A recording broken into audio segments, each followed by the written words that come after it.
Halo teman-teman semua, pada video kali ini saya akan menjelaskan tentang agama Islam. Apa sih agama Islam, pengertian, ajaran agama, ataupun hari raya agama Islam. Jadi silakan ditonton.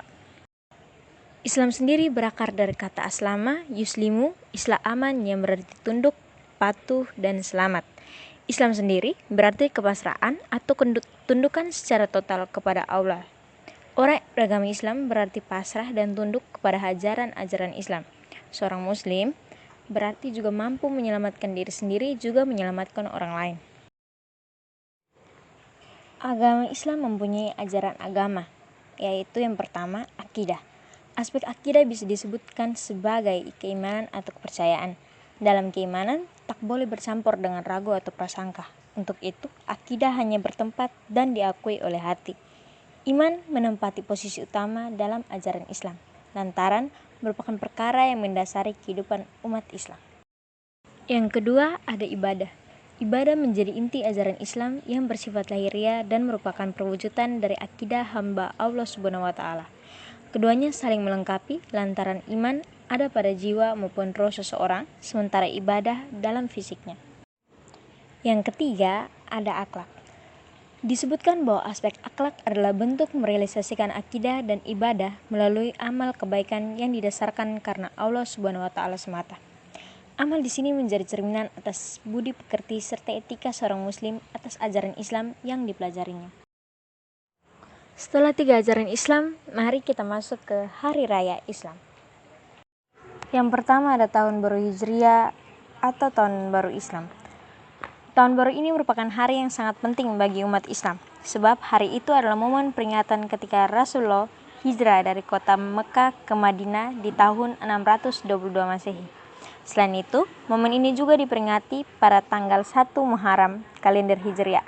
Peristiwa tersebut adalah sebuah momen yang sangat bersejarah untuk umat Islam karena sejak saat itu Islam menjadi agama yang mulai berkembang pesat di sebagian besar daerah yang ada di Jazirah Arab.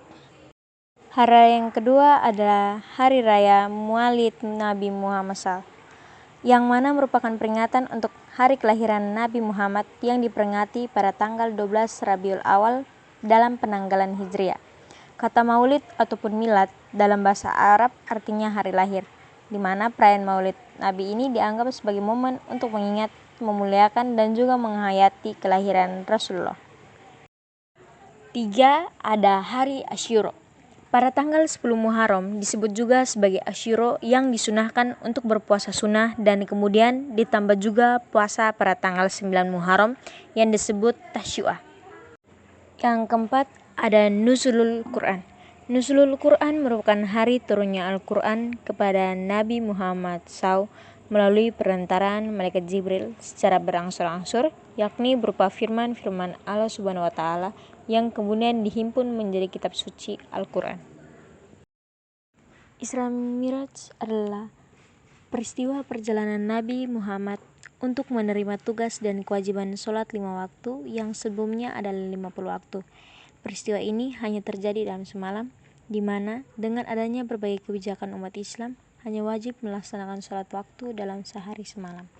Yang keenam ada bulan Ramadan, yakni dengan menyambut awal bulan Ramadan dan menyambut Nuzulul Quran, yakni hari turunnya Al-Quran.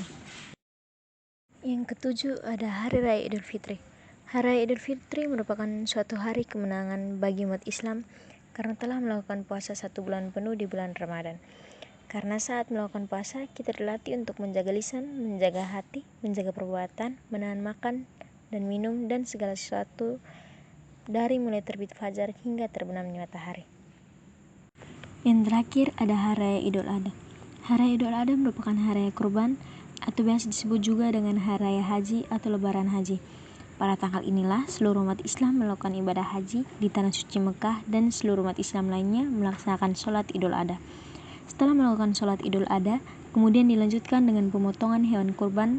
Adapun yang dijadikan hewan kurban adalah hewan ternak seperti sapi, kerbau, kambing, dan unta. Setelah disembelih, dagingnya kemudian dibagi sesuai dengan ketentuan. Sekian dan terima kasih. Sampai jumpa lagi.